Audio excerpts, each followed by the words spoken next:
حضور کا ذکر تذکرہ نور یقیناً ہمارے لیے تسکین کا ساماں ہے، اور جب تنقیص کا ماحول پیدا ہو تو پھر واجب اور فرض اور زیادہ بڑھ جاتا ہے کہ گلی گلی حضور کے نام کے جھنڈے کھڑے کیے جائیں۔ تو مرزائیت نے پال پرزے نکالے تو اللہ نے علماء کو توفیق دی کہ انہوں نے اس کا ناطقہ بند کیا، اور آج وہ جہاں جہاں بھی چھپنے کے لیے پناہ گاہ ڈھونڈ رہے ہیں، علماء ان کا تعاقب کر رہے ہیں۔ حضور علیہ الصلوۃ والسلام آخری نبی ہیں، یہ اہل اسلام کا اساسی اور اجماعی عقیدہ ہے، اور اس پر حضرت سیدنا صدیق اکبر رضی اللہ تعالی عنہ نے جس طرح جنگ یمامہ میں اصحاب رسول کو بھیجا، بلکہ میں عرض کروں علماء کی موجودگی میں دور رسالت مآب صلی اللہ علیہ وآلہ وسلم میں جتنی جنگیں ہوئی ہیں، تمام جنگوں میں اتنے لوگ شہید نہیں ہوئے جتنے صرف جنگ یمامہ میں شہید ہوئے ہیں۔ اور جذبوں کا وہ جہان تھا حضور کی ناموس کے لیے، ختم نبوت کے لیے، کہ ایک صحابی کا لڑتے لڑتے پاؤں کٹ گیا، تلوار لگی تو پاؤں کٹ گیا، تو انہوں نے درد محسوس نہیں کی اور ہائے بائے نہیں کیا، بلکہ کٹا ہوا پاؤں اٹھایا اور وہ بھی کافر کے منہ پہ مارا، اور اتنے زور سے مارا کہ اس کی وہیں جان نکل گئی۔ وہ جذبوں کا ایک سیل رواں تھا، اور وہ جو قافلہ چلا وہ آج بھی رواں دواں ہے، اور ختم نبوت کے باغیوں کا ہر جگہ تعاقب کرتا رہے گا۔ حضور نبی رحمت صلی اللہ علیہ وسلم کے بعد کسی نبی کی کسی طرح کوئی گنجائش نہیں ہے۔ قرآن اللہ کی کتاب ہے، اور قرآن مجید سے قبل جتنی بھی کتابیں نازل ہوئی ہیں، 3 کتابیں قرآن مجید کے علاوہ اور تقریباً 100 صحیفے نازل ہوئے، ساری کتابیں اللہ تعالیٰ کی تھیں، اس کی منزل تھیں، صحیفے بھی اللہ تعالیٰ کی جانب سے اترے نازل ہوئے، لیکن کسی کتاب کی حفاظت اللہ نے اپنے ذمہ کرم پہ نہیں لی۔ کفار نے، اس دور کے لوگوں نے اور خود امتیوں نے ان کتابوں کے اندر تحریفیں کی، اور اللہ تعالیٰ نے کسی کتاب کی حفاظت اپنے ذمہ کرم پہ نہیں دی۔ کیا کا کیا بنا دیا ان کتابوں کو لوگوں نے۔ قرآن مجید کی حفاظت اللہ نے اپنے ذمہ کرم پہ دی کہ کوئی اس کا ایک حرف بھی نہیں بدل سکتا۔ اسی طرح اللہ کے جتنے نبی ہیں جو بھی اس دنیا کے اوپر تشریف لائے، اللہ تعالیٰ نے ان کی حفاظت اپنے ذمہ کرم پہ نہیں دی۔ کفار نے انبیاء علیہ السلام کو شہید کر دیا، بنی اسرائیل نے 70 نبی شہید کیے، لیکن حضور کی حفاظت اللہ نے اپنے ذمہ کرم پہ دی۔ واللہ یعصمک من الناس، محبوب تیرا کوئی بال بھی بیکا نہیں کر سکتا۔ آقا کریم علیہ السلام خیمے میں تشریف فرما تھے، صحابی ننگی تلوار سے حضور کا پہرا دے رہا تھا کہ یہ آیت کریمہ نازل ہوئی، تو حضور نے خیمہ نور سے سر نکالا اور فرمایا تم چلے جاؤ، اب میری حفاظت میرے رب نے میرے ذمہ کرم پہ دی۔ ایک شخص حضور کو شہید کرنے کے ارادے سے آیا، پکڑ لیا گیا، تو حضور علیہ السلام تک جب معاملہ پہنچا تو فرمایا اسے چھوڑ دو، تو صحابہ نے اس کی حضور بڑا برا ارادہ لے کے آیا تھا، فرمایا یہ مجھے قتل کرنا چاہتا بھی تو نہیں کر سکتا تھا، اس لیے کہ میری حفاظت اللہ نے اپنے ذمہ کرم دی۔ تو میں یہ پوچھتا ہوں کہ باقی نبی بھی اللہ کے سچے نبی گزرے ہیں، اور کفار نے ان کو شہید تک کر دیا، سر پہ آرا رکھ کے پاؤں تک چیر دیے گئے، لیکن ان کی حفاظت اللہ نے نہیں فرمائی۔ وہ بھی اللہ کے نبی تھے، حضور کی حفاظت کیوں فرمائی؟ باقی کتابیں بھی اللہ تعالیٰ کی نازل کرتا تھی، ان کتابوں کی حفاظت نہیں کی گئی اور ان میں تحریف راپ آ گئی، تو قرآن کی حفاظت اپنے ذمہ کرم پہ اس نے کیوں کی؟ تو اس کا سادہ سا جو جواب ہے وہ ختم نبوت کی دلیل ہے، اور وہ یہ کہ اگر کسی نبی کو شہید کر دیا جاتا ہے تو کوئی بات نہیں، نیا نبی آنے والا ہے، اس خلا کو پر کر دے گا اور دین کا کام جاری رہے گا، اتمام توحید ہوتی رہے گی۔ اس لیے اللہ تعالیٰ جل شانہ نے محبوب علیہ السلام کی حفاظت فرمائی کہ اگر حضور کو نقصان پہنچتا ہے تو پھر اتمام دین کون کرے گا؟ پھر اتمام توحید کون کرے گا؟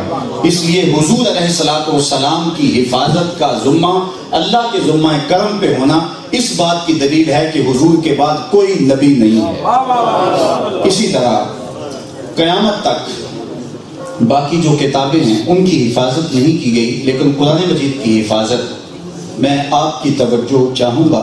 تو بات کر رہا تھا کہ قرآن مجید کی حفاظت اللہ نے اپنے ذمہ کرم پہ لی، وہ اس لیے کہ اگر باقی کتابوں میں تحریف راہ پا جاتی ہے تو کوئی بات نہیں، نئی کتاب آنے والی ہے جو خلق خدا کی ہدایت کا سامان کرتی رہے گی، کیونکہ رب نے کبھی بھی حضرت انسانیت کے قافلے کو کبھی بھی ہدایت سے محروم نہیں رکھا۔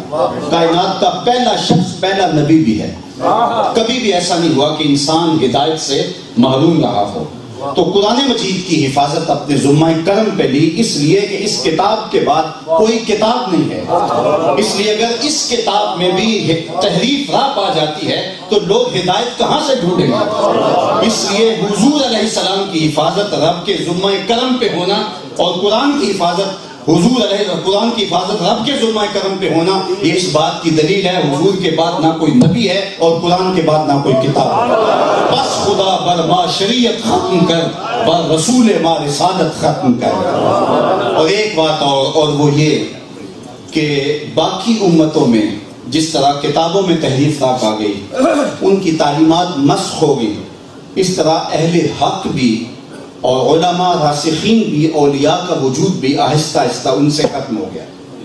لیکن اس امت کی من جملہ خصوصیات میں سے ایک خصوصیت یہ ہے کہ اس امت میں قیامت تک ولی موجود رہیں گے، کہ حضرت امام مہدی تشریف لائیں، خاتم الاولیاء، اس دور تک اولیاء موجود رہیں گے۔ باقی امتوں میں چند سالوں کے بعد وہ سلسلہ روحانی سمٹ گیا، لیکن اس امت میں قیامت تک اولیاء موجود رہیں گے، اس لیے کہ خدا نے خلق خدا کو ہدایت سے محروم نہیں رکھنا۔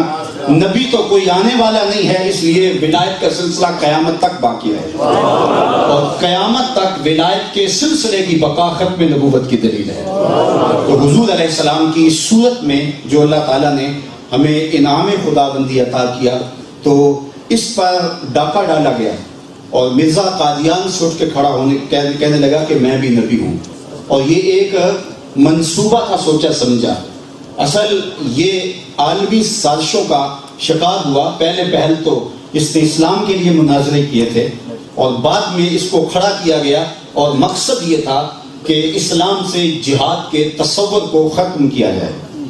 اور دو ان کو شدید خطرے تھے کہ اگر جہاد باقی رہتا ہے تو مسلمان ناقابل تسخیر ہوتے ہیں، اور دوسرا اللہ تعالیٰ نے مسلمانوں کو ایک سسٹم دیا ہے، محلے کی سطح پر 5 گانا نماز کا سسٹم ہے، اور 7 روزہ اجتماع جمعہ کا ہے، اور سالانہ اجتماع جو ہے وہ عیدین کے ہیں، اور عالمی اجتماع حج کا ہے۔ یہ ہمارا نظام ہے۔ تو انہوں نے کہا کہ اگر حج باقی رہتا ہے تو پھر بھی امت ناقابل تسخیر ہوتی ہے، تو ایسا کرو حج اور جہاد کو ختم کیا جائے۔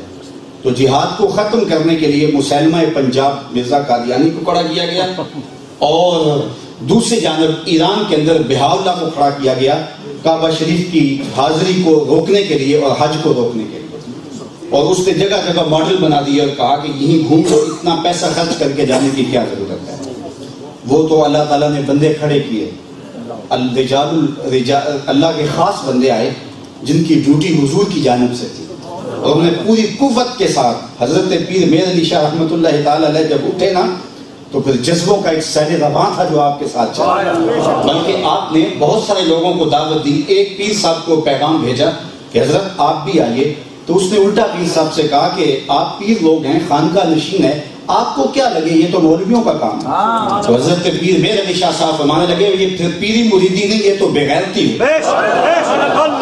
پوری قوت کے ساتھ کھڑے ہوئے، پوری ہمت کے ساتھ کھڑے ہوئے، اور اس کا مقابلہ کیا، اس کا ناطقہ بند کیا۔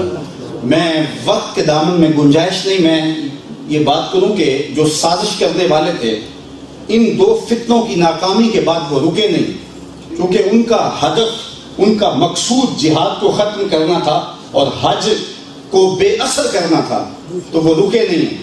تو انہوں نے مرزا قادیانی کی ناکامی کے بعد جہاد کو بدنام کرنے کے لیے طالبان کو کھڑا کیا تاکہ جہاد کا تصور ایسا ہو جائے کہ لوگ جہاد کا نام لینا گوارا کریں.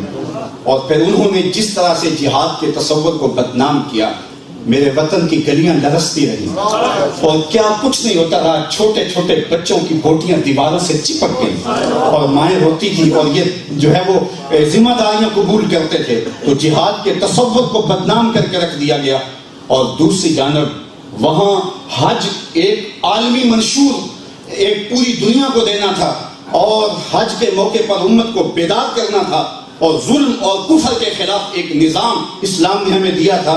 لیکن حج کو مؤثر جو غیر مؤثر کر دیا گیا. اب جو حاجی آتے ہیں وہ بقول اقبال یہ پوچھے کوئی زائرین حرم سے، حرم کا تحفہ کیا زمزم کے سوا کچھ اور نہیں؟ صرف زمزم لے کے آتے ہو اور وہاں سے جو پیغام زندگی کا ملتا ہے وہ پیغام کدھر گیا؟ آج حج کو بھی غیر مؤثر کر دیا گیا، آج جہاد کو بھی بدنام کر دیا گیا. مرزا قادیانی مر گیا، اس کی ذریت بھی مٹ جائے گی. لیکن میں آپ کو بتاتا ہوں کہ کھول کے آنکھیں زندہ رہنے کا ڈھب سیکھیں. جو تمہارا دشمن ہے وہ بہت مکار ہے، وہ بڑا چلاک ہے، وہ بڑے بڑے روپوں کے اندر تمہاری متاع دین لوٹنا چاہتا ہے. آج پوری دنیا کے اوپر اسلام جو ہے وہ رسوا اور مسلمان رسوا ہو رہے ہیں اور ذلت اور پستی اور زبوں حالی کی زندگی گزار رہے ہیں. کیا ہمارا صرف اتنا فرض ہے کہ ہم ایک جلسہ کر کے خاموشی سے بیٹھ جائیں یا ایک ایک لمحہ اپنے آپ کو میدان عمل میں رکھیں؟ آج اس دنیا کے اوپر 1.5 ارب انسان بستے ہیں لیکن رسوا ہیں. کبھی ایسا زمانہ نہیں آیا تھا. ہم نے تاریخ کے وہ دن بھی دیکھے ہیں جب ہماری تعداد صرف 313 تھی اور کفر پوری کفر کے ساتھ آیا تھا. اور ابو جہل نے اپنے جاسوس عمیر کو کہا جا مسلمانوں کو دیکھ کے آ ان کی تعداد کتنی ہے. جو واپس آیا تو اس نے کہا 3 اونٹ کھا سکیں گے، اس سے زیادہ ان کی تعداد نہیں ہے. اور وہ اسلحے سے بھی مالا مال نہیں ہیں، ان کے پاس آلات حرب و ضرب بھی نہیں ہیں. تو وہ بڑا خوش ہوا، صنادید قریش کو بلایا اور کہا کہ اس کی رپورٹ سنو کتنی حوصلہ افزا ہے.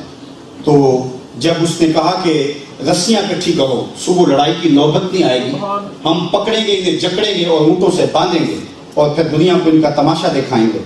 تو عمیر جو اپنا خاموش بیٹھا تھا اس نے کہا میری پوری رپورٹ سن لو.